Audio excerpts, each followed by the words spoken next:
Hey, good morning, my friends. Welcome back to Markelly Farm. We have a pressing problem here on the homestead.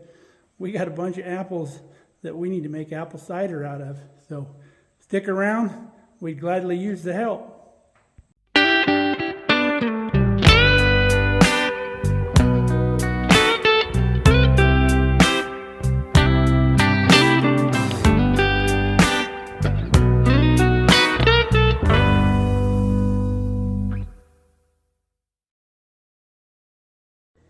Before we get going on that, I went by the P.O. box today. Let me show you a little surprise we got. If you remember our subscriber Troy, who got the rivet press, we sent it to him, lives in Omaha. He sent this box of goodies, thought we could use them. There's some drum sanding discs here. There's some hammer handles. He said he used to work for 3 different railroads. So these even say Union Pacific Railroad on the side of them there. That's cool. We always need hammer handles. We'll put those with our other ones. And then he sent some big flapper discs and grinding discs for a big 9-inch grinder. We just got one of those. I probably saw it in the video. And some flapper discs for our big grinder that my buddy Matt brought out to us. So sent us a nice little note with us.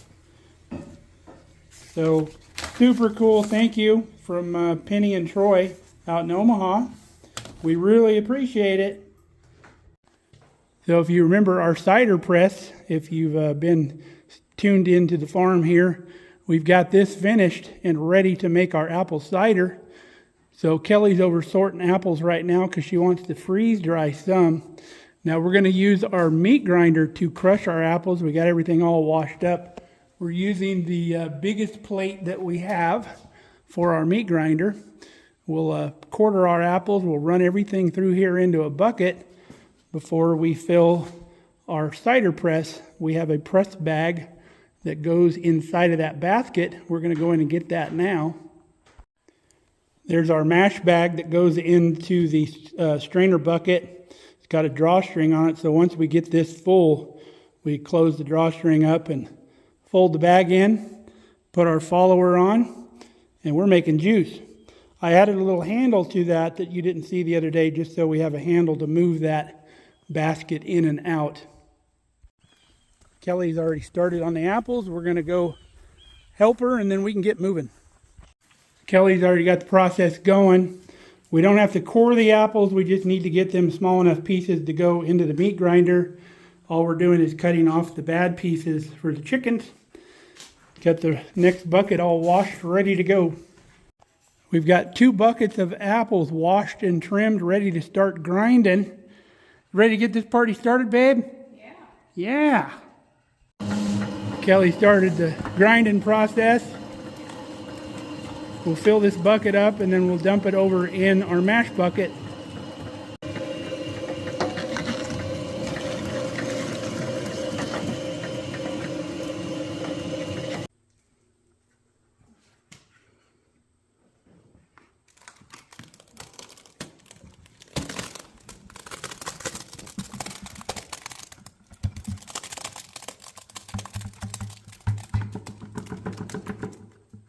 All right, let's get this started. We got our press bucket full. We've got probably a quarter bucket already and we haven't even pressed. So we're going to close the drawstring on this, press it down by hand a little bit, put our follower on, and we'll get to pressing. All right, we've got the top of our press bag closed up. We just got to slide our apparatus in here to the middle. Make sure we're still over the bucket, and we are. So next goes our follower.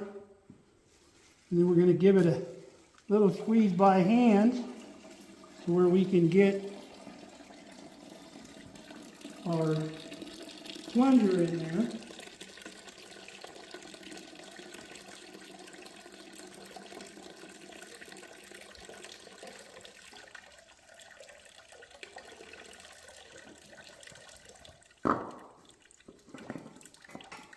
All right, we're going to have to give it a little squeeze with the jack so we can get the plunger the rest of the way. Make sure we're centered here.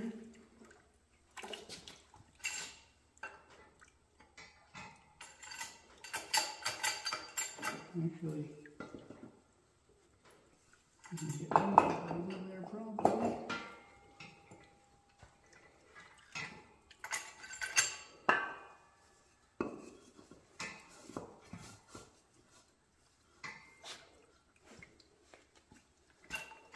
All right, let's give it the squeeze.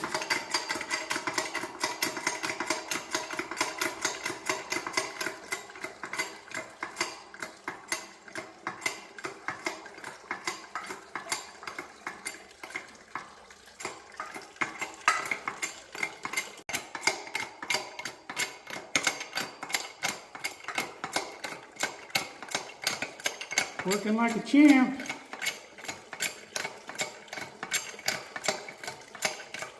We can go down so we're almost hitting here, and then I'm sure we can get that plunger in there.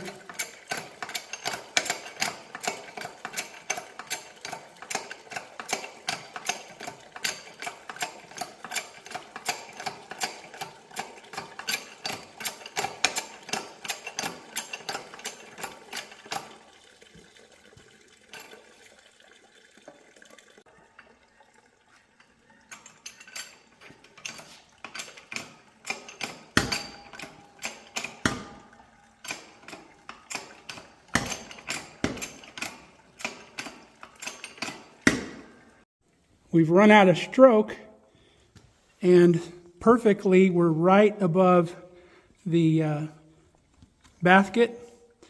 And I didn't plan it that way, but it came out that way, so happy little accident. We're going to back this up just as far as we need to get our 12-inch push rod in there. We'll also readjust the bag while we got the follower loose. So while we're doing another adjustment, we're going to go ahead and grind our last bucket of apples, put in on top of this while we've got space.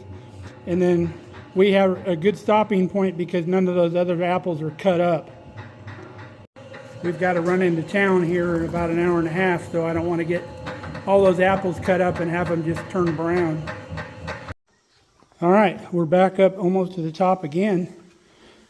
Let's get this party started again.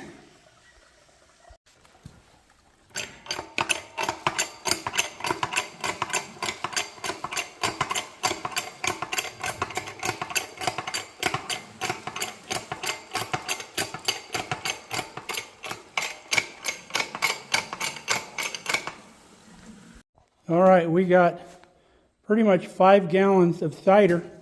Now there comes a point with this system to where you can jack and jack and jack and you're not getting any more juice out. So why overstress everything and cause a problem? I mean, yes, you could probably jack this and get another half a cup, but I don't see the use in doing that. So we're going to let this sit for a second, let what little's going to drain out of there drain, and then we'll pull our cider bucket out.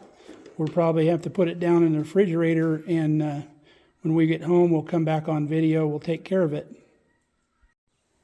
So my initial opinion of this cider press, huge success.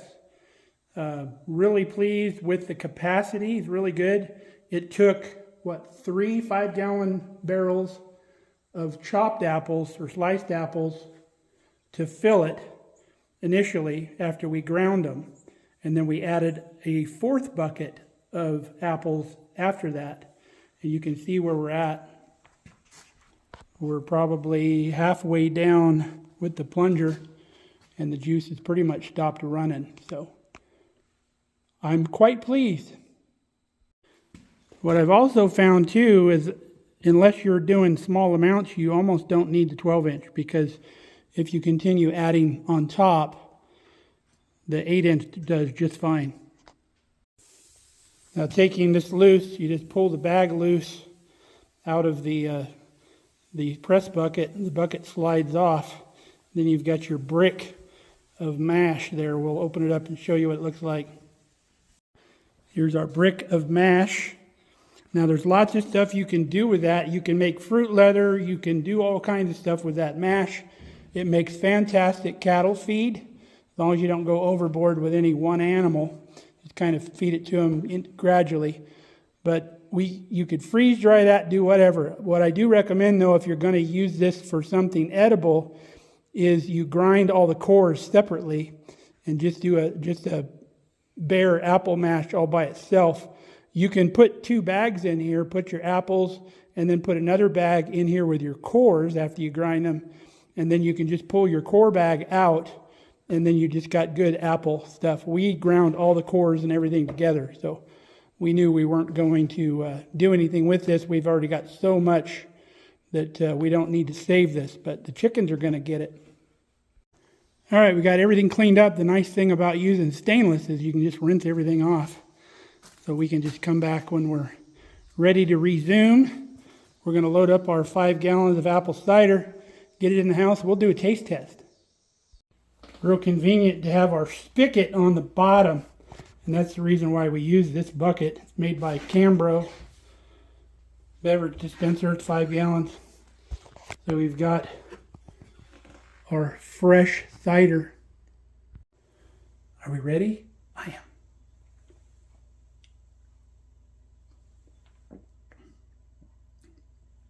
Oh, wow. That's apple in a cup right there, folks. That is fantastic. Super good. Can't wait for Kelly to try this.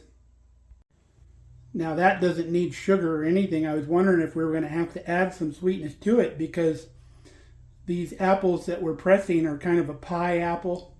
But I've been eating them fresh. They taste pretty good. But I was thinking it was going to be a little too tart, but it's really not. And then once we get to the other variety of apples, we're going to mix all this stuff together. That'll sweeten it up even more. So I think we're good. Kelly's trying the cider. She must like it. She downed the whole thing. What do you think of that? That was pretty good. I think it'll work. All right, we are back home and back after it. We're going to get the rest of these chopped up and pressed. Now we've saved our most pristine apples here in this basket because Kelly's going to freeze dry all of these. Anything with any blemishes or issues I put in that basket, we're going to go ahead and trim those up. So we're almost done. Now I know somebody's ultimately going to ask me what variety of apples that we have. Kelly just reminded me the ones we did prior to this batch here are called Wolf River. And then these are Jonathan apples here. So those are the 2. And then the ones we did earlier in the year that you saw that we made the apple pie filling with, those were Honeycrisp. We also have a Fuji apple tree out back, but it's not big enough yet. We just planted it. You're able to fill it one more time all the way to the top. So we don't have any more to put on top. So we'll get a little bit less than last time.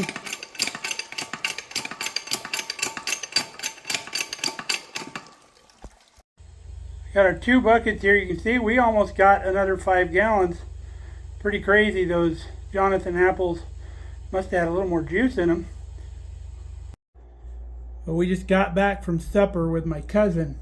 So now back to the process here. I'm going to blend these juices together.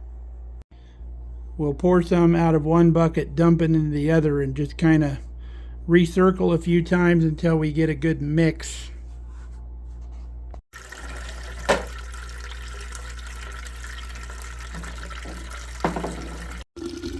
Started filling our jars. We've already mixed. So what I'm doing additionally is doing half out of one and half out of the other. Got all of our jars filled. We got another 6 upstairs.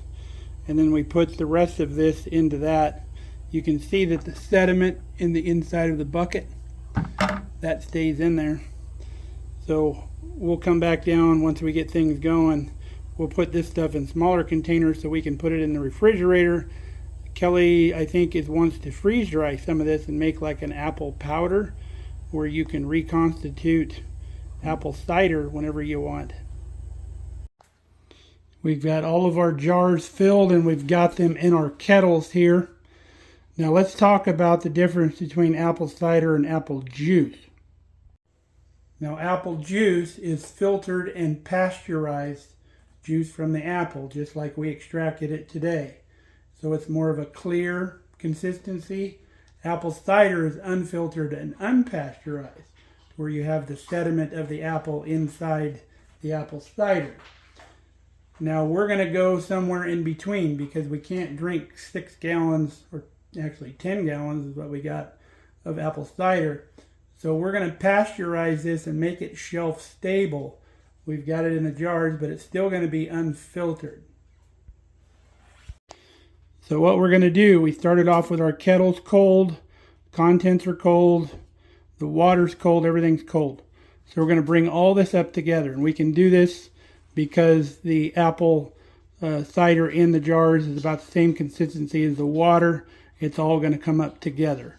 If the contents of the jars were thick or dense, you wouldn't be able to do this because the outside would insulate whatever's on the inside of the jar and wouldn't all come up together. But this is going to work just fine. So we need to bring these 2 kettles up to 180 degrees. And then once it reaches 180 degrees, we need to hold that temperature for 30 minutes. And then once we do that, we can turn everything off, cool them down, and then these lids will seal and everything, and these jars will be shelf stable, and we can keep them all year long.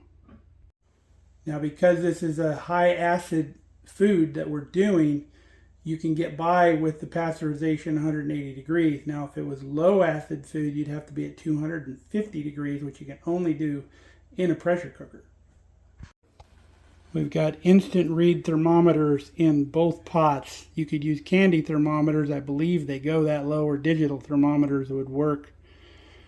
I was going to do this tomorrow morning, but we've got junk jaunt tomorrow, I forgot. So we've got plans tomorrow, so we got to do this tonight.